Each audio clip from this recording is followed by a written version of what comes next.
어렸을 때 자전거를 제가 좀 늦게 배웠습니다. 20살이 좀 넘어서 한 21살 때쯤부터 제 자전거를 타기 시작했는데요. 제가 이렇게 자전거를 늦게 타기 시작한 이유는 어렸을 때 자전거를 타는 것이 무서웠기 때문이었습니다. 정말 어렸을 때 제가 처음으로 자전거를 탔을 때 한번 크게 넘어진 적이 있습니다. 주변의 친구들은 저를 보고 다 비웃기 시작했고, 저도 그 자전거를 떨어졌을 때 그 아픔과 상처들을 기억하고 있기 때문에 그 이후부터 친구들이 자전거를 타러 가자라고 이야기하면 적당한 이유와 핑계들을 대며 자전거를 타지 않기 시작했습니다. 제가 타지 않았던 이유는 무엇입니까? 그것은 넘어지는 것이 얼마나 아프고 무서운지를 알기 때문이었습니다.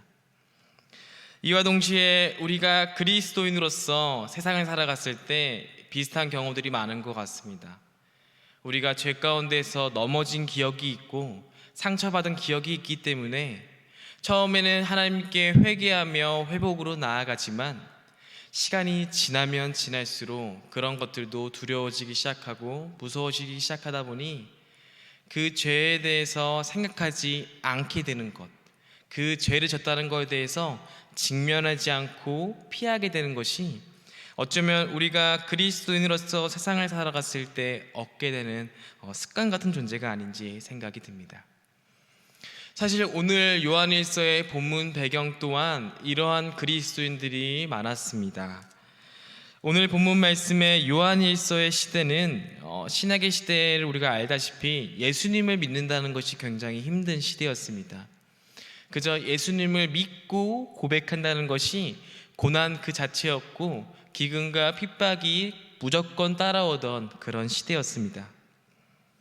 문제는 그 힘든 상황 가운데에서도 목숨을 바쳐가며 복음을 전하던 자들이 있었는데, 사실 이 요한일서의 시대는 바울과 베드로가 순교함과 같이 수많은 구체적으로 얘기하면 요한의 동역자들이 모두 다 순교하여 그 요한의 주변에는 자신과 함께 목숨을 바쳐 복음을 전하던 자들이 없던 시대, 이제는 그 마지막 남았던 사도 요한 또한 마지막을 바라보며 이 말씀을 정리하던 시대였습니다.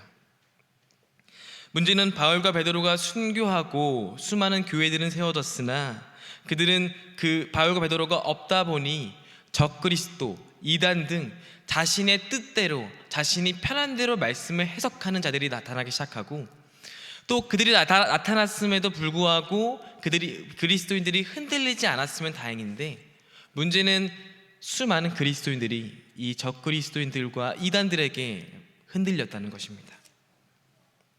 사실 사도 요한이 마지막 생을 마감하고 정리하면서 그의 꿈은 무엇이었을까 생각한 적이 있습니다.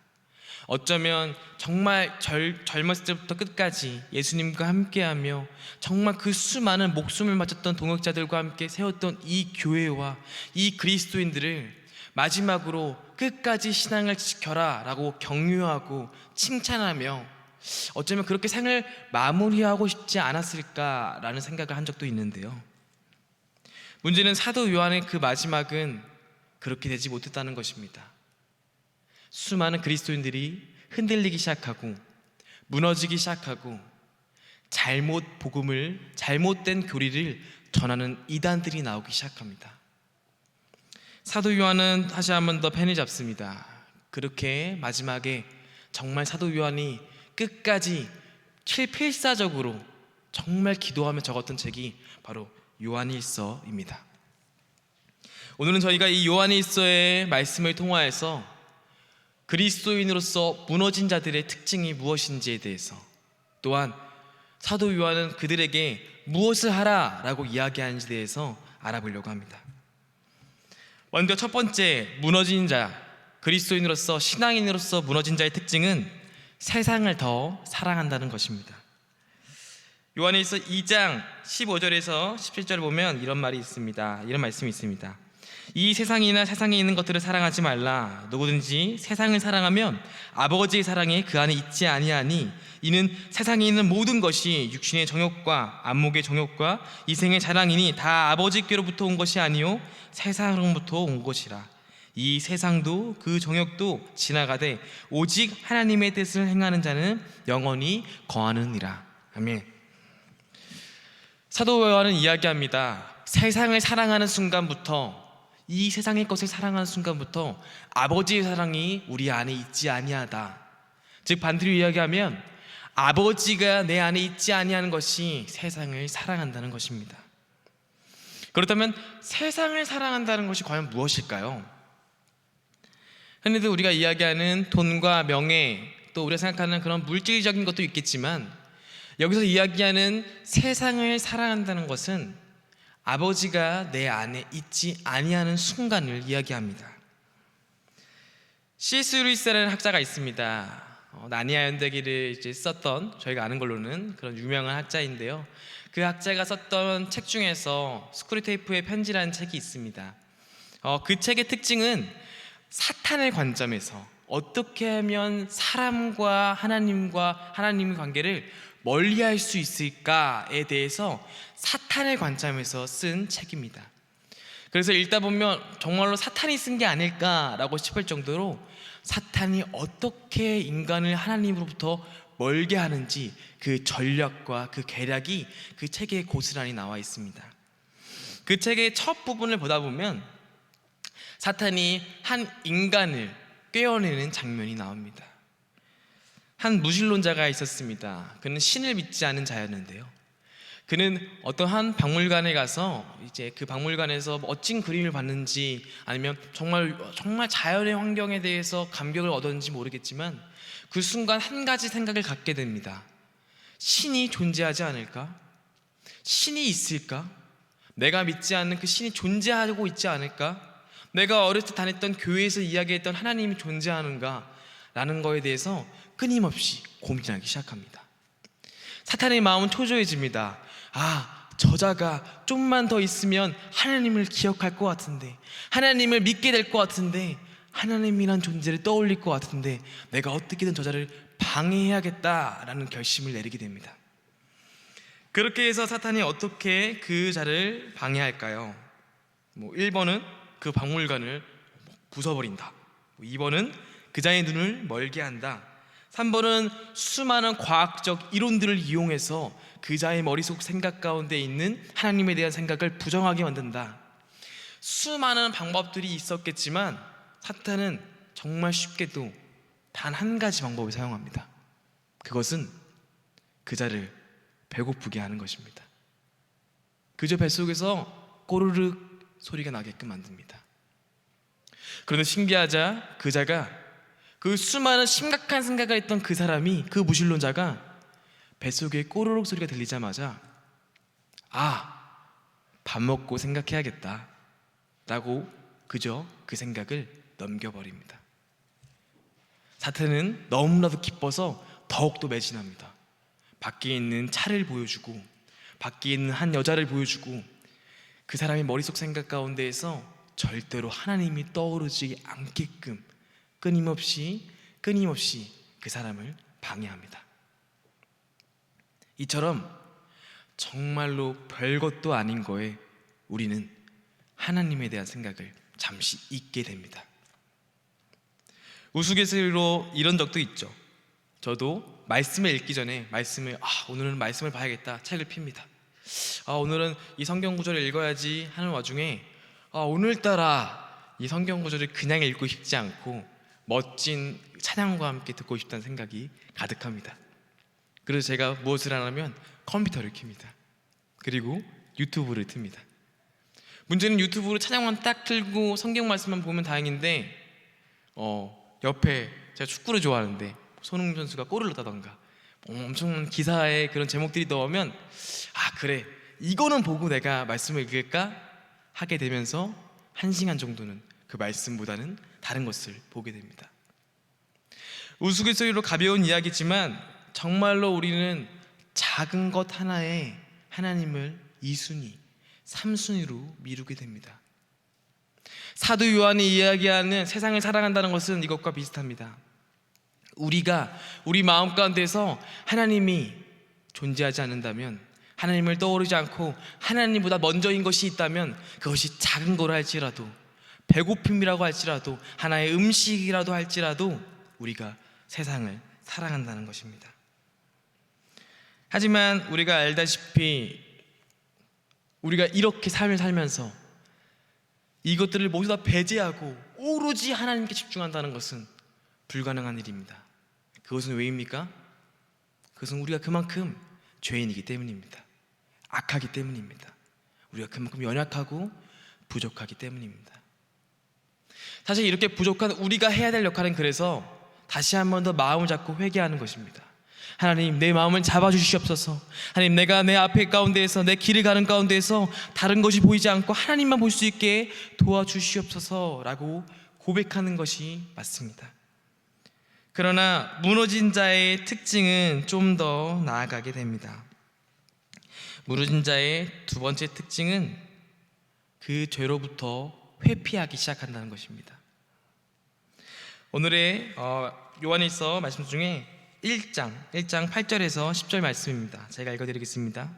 만일 우리가 죄가 없다고 말하면 스스로 속이고 또 진리가 우리 속에 있지 아니할 것이요, 만일 우리가 우리 죄를 자백하면 그는 미쁘시고 의로우사 우리 죄를 사하시며 우리를 모든 불의에서 깨끗하게 하실 것이요, 만일 우리가 범죄하지 아니하였다 하면 하나님을 거짓말하는 이로 만드는 것이니 또한 그의 말씀이 우리 속에 있지 아니하니라.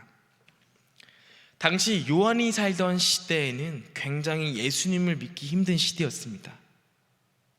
그들이 예수님을 증거하면 증거할수록, 열심을 다해서 믿으면 믿을수록 수많은 핍박과 비난이 가득했습니다. 그런데 그때 등장한 것이 바로 영지주의, 여기 성경 말씀으로는 적그리스도 이단들입니다. 쉽게 말해서 자신이 원하는 대로, 자신이 원하는 그 뜻대로 말씀을 본인 알아서 해석해서 본인이 원하는 대로 그 말씀을 적용했던 것입니다. 이렇게 되면 문제가 무엇이냐? 좀 더 예수님을 믿는다는 것이 쉬워집니다. 좀 더 간단해지는 것입니다. 굳이 엄청난 희생을 할 필요가 없습니다. 굳이 엄청난 복음을 율법 안에서 우리가 무너질 이유가 없습니다. 회개할 이유가 없습니다. 왜? 우리는 죄를 짓지 않았기 때문입니다. 이게 바로 영지주의가 했던 이야기입니다. 문제는 이 말씀들이 그때 당시 예수님을 믿는다는 것 자체로 너무나도 힘들었던 그리스도인들에게는 너무나도 달콤한 유혹이었습니다. 그래, 내가 오늘 죄를 져서 너무 고통스럽고 자책했었는데 생각해보니까 내가 그렇게 죄를 짓지 않았었구나, 내 죄가 그렇게 무겁지 않았었구나, 하나님이 나의 다른 좋은 면을 바라보시니까 괜찮아, 난 이걸 하면 돼. 점점 그들이 죄로부터 도망가기 시작합니다. 그래서 결론 내리면 어떻게 됩니까? 나의 죄를 하나님 앞에 자백하지 않습니다. 나의 부족한 점을 하나님 앞에 고백하지 않습니다. 내 스스로 나의 부족함을 채워놓고 내 스스로 나의 죄를 가볍게 만들어 버리는 것입니다. 그게 바로 신앙에 있어서 많이 무너진 자들의 특징입니다. 제가 전에 교회에서 청년부 생활을 하면서, 간사 생활을 하면서 이제 장기가 차차 친구들을 만난 적이 많이 있습니다. 장기가 차차 친구들을 만나서 이렇게 부담되지 않은 선에서 밥을 먹으면서 어떻게 지냈냐 이야기를 하다가 꼭 마지막에 하는 질문은 왜 교회에 나오지 않아? 라는 말입니다. 그렇게 이야기하다 보면 정말 수많은 청년들이 수많은 이유들을 이야기합니다. 학교 문제, 연애 문제, 가정사. 제가 듣기만 해도 절대 부정할 수 없는, 정말로 이해가 되는, 인간적인 마음으로는 그래, 교회 안 나올 만했구나, 정말로 많이 힘들었구나 라고 생각이 들 수밖에 없을 만큼 힘든 이야기도 많이 듣게 됩니다. 문제는 그런 친구들 중에 또 몇 명의 친구들은 꼭 하는 이야기가 있습니다. 그것은 바로 교회가 불편하다는 것입니다. 젊었을 때는 너무나도 큰 열정과 더 큰 신앙의 그런 힘을 갖고 기도하기 시작하고 많이 사역하고 많이 봉사했는데, 그런 내가 딱 한 번 무너지기 시작하니까 헌금 문제에서, 술과 아니면 여자와 수많은 문제들 가운데서 한 번 무너진 순간부터 하나님 앞에 회개할 자신이 없고, 이런 나를 하나님이 사랑하실까 걱정이 되고, 물론 수많은 목사님들이 하나님은 그럼에도 불구하고 너를 사랑한다 라고 이야기하지만 내가 지금 회개한다고 해서 다시 한 번 더 이 죄를 짓지 않을 수 있을까 고민하게 되면서 끊임없이 자책하고 두려워하다 교회가 어느새 불편해지고 내 마음을 찌르는 말씀을 피하게 되고 나를 정죄할 것 같은 교회 사람들을 피하게 되다 보니 교회를 떠나게 됐다는 것입니다. 그러나 제가 이 이야기를 들었을 때 비단 그 친구의 문제 같지 않았습니다. 어쩌면 지금 열심을 다하는 저를 포함한 수많은 그리스도인들이 무너짐 가운데에서 하나님에 대한 회복과 하나님에 대한 회개가 무뎌지다 보니까 반복되다 보니까 죄로부터 내가 죄를 졌다는 것으로부터 도망가고 싶지 않을까, 피하고 싶지 않을까라는 생각을 저도 스스로 많이 하게 되었습니다. 그러나 분명히 이야기할 수 있는 것은 우리가 이거로부터 도망간다면 우리가 짓고 있는 죄로부터 우리가 회피하기 시작하고 그 문제에 직면하지 않아 하나님 앞에 이 죄를 자백하지 않게 된다면 그것은 오늘 본문 말씀 10절에 나왔듯이 하나님을 거짓말쟁이로 만드는 것입니다. 왜 그러합니까?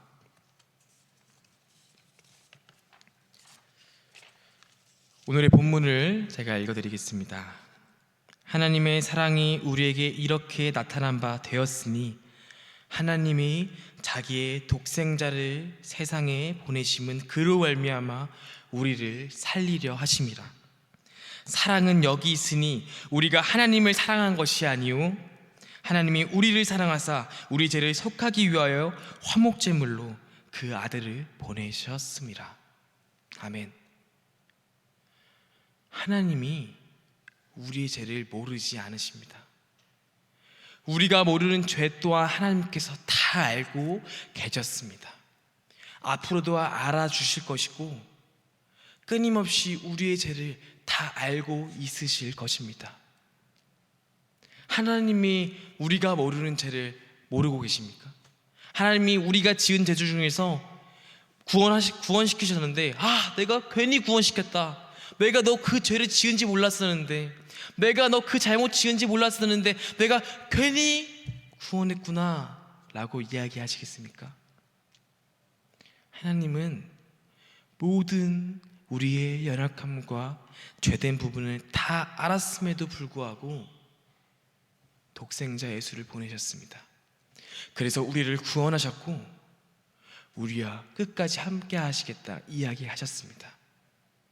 우리가 잘나서가 아니라, 우리가 죄를 덜 지어서가 아니라 그런 것들이 모두 상관없을 만큼 우리를 먼저 사랑하셔서 우리를 먼저 구원하신 것입니다. 제가 죄 가운데에서 무너지고 힘들 때마다 드는 생각이 있습니다. 정말로 큰 오물덩어리에 막 푹 까져가지고 제 몸이 엄청나게 더럽고 오물만 가득한 냄새나는 몸인데, 그런 나를 하나님이 보셨을 때 어떻게 보실까? 코를 막고 몸을 회피하시면서 나의 모습에서부터 도망가실까? 여러분들도 다 지금 떠오르는 생각이 있지만 아마 아닐 것입니다. 그럼에도 불구하고 내 오물을 가장 먼저 씻기길 원하시고 내가 넘어졌을 때 얻은 상처를 가장 먼저 치료해 주시길 바라실 것입니다. 이것이 하나님의 사랑이고 이것이 사도 요한이 그 시대 그리스도인들에게, 아니 지금 훗날 우리에게도 이야기하는 그리스도인으로서 살아가야 될 이유입니다. 오늘의 4장 18절 19절에 이렇게 나와 있습니다. 사랑 안에 두려움이 없고 온전한 사랑이 두려움을 내쫓나니 두려움에는 형벌이 있음이라. 두려워하는 자는 사랑 안에서 온전히 이루지 못하였으니라. 우리가 사랑함은 그가 먼저 우리를 사랑하셨습니다. 하나님의 사랑을 믿으십니까? 그렇다면 우리가 두려워할 이유가 없습니다. 하나님의 사랑을 믿으십니까? 그렇다면 우리가 넘어지는 것을 피할 이유가 없습니다. 물론 제가 여기서 이렇게 이야기했을 때 하나님의 공의를 모른 채 하나님이 무조건 우리를 용서해 주시구나 라고 생각하실 분은 없기 때문에 당당하게 이야기할 수 있는 것은 몇 번이고 넘어져도 된다는 것입니다. 몇 번이고 무너져도 가능합니다. 중요한 것은 넘어지는 것이 아니라 우리가 어디로 넘어지냐는 것입니다. 중요한 것은 우리가 무너진다는 것이 아니라 우리가 어느 방향으로 무너지냐는 것입니다. 나의 방법, 나의 뜻, 내가 생각하는 생각으로 나의 죄를 가볍게 만들고 죄로부터 회피하지 않길 바랍니다. 우리가 넘어질 곳이 있다면 그 방향은 하나님입니다. 우리의 죄를 고백할 곳이 있다면 내 자신이 아니라 세상이 아니라 하나님입니다. 제가 항상 드는 상상이 하나 있습니다. 자전거를 타고 가다가 이렇게 제가 자전거 서툴다 보니까 저희 모두 다 서툰 자전거를 이렇게 방향만 겨우겨우 잡으면서 한 길을 가고 있는데 저 앞에 수많은 가시덩굴과 돌들이 있어서 내가 이 페달을 밟다가 밟지 못하는 경우가 생기는 것입니다. 페달을 밟지 못하면 자전거는 넘어지게 되어 있습니다. 그때 그저 넘어진다고 해서 눈을 감고 아야! 아파하는 것이 아니라 잠시 내 옆에 있는 나를 언제든지 부축해줄, 내가 넘어지기 전에 잡아줄, 설사 내가 넘어졌다고 해도 나를 깨끗이 치유해주고 다시 올바른 길로 인도해줄 그 내 옆에 있는 하나님을 기억했으면 좋겠습니다. 하나님은 반드시 우리와 함께 하십니다. 그래서 우리가 넘어져도 괜찮고 무너져도 괜찮은 것입니다. 교회를 멀리하지 않았으면 좋겠습니다. 교회 안에서 함께 했으면 좋겠습니다. 우리의 평생에 넘어질 것이 하나님이 세우신 저희 교회입니다. 우리가 넘어질 곳이 있다면 우리 교회 안에서 함께 기도했으면 좋겠고, 우리가 슬퍼할 것이 있다면 이 교회 안에서 함께 슬퍼했으면 좋겠습니다. 우리 안에 하나님이 함께 하시고 교회 안에 하나님이 함께 하십니다.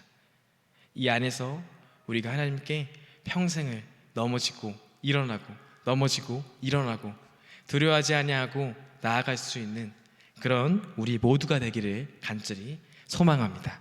기도하겠습니다. 사랑이 많으신 하나님 감사합니다. 저희들이 연약하다 보니 가끔씩은 넘어지는 아픔이 두려워, 무너지는 그런 실망감이 두려워서 기도로부터 멀리하고 회개로부터 멀리하고 죄로부터 멀리할 때가 있습니다. 하나님이 그러나 그럼에도 불구하고 우리의 그런 모든 모습을 사랑하신 하나님을 오늘 사도 요한의 말씀을 통하여서 한 번 더 결단하고 믿게 됩니다. 하나님, 우리가 넘어지는 방향이 하나님일 수 있도록 인도하여 주옵시고, 우리가 하나님께 넘어졌을 때 하나님께 더 큰 사랑을 받아 그 사랑으로 두려움 없이 그 길을 나아갈 수 있도록 함께 인도하여 주시옵소서. 사랑이 많으신 예수 그리스도 이름으로 기도합니다. 아멘.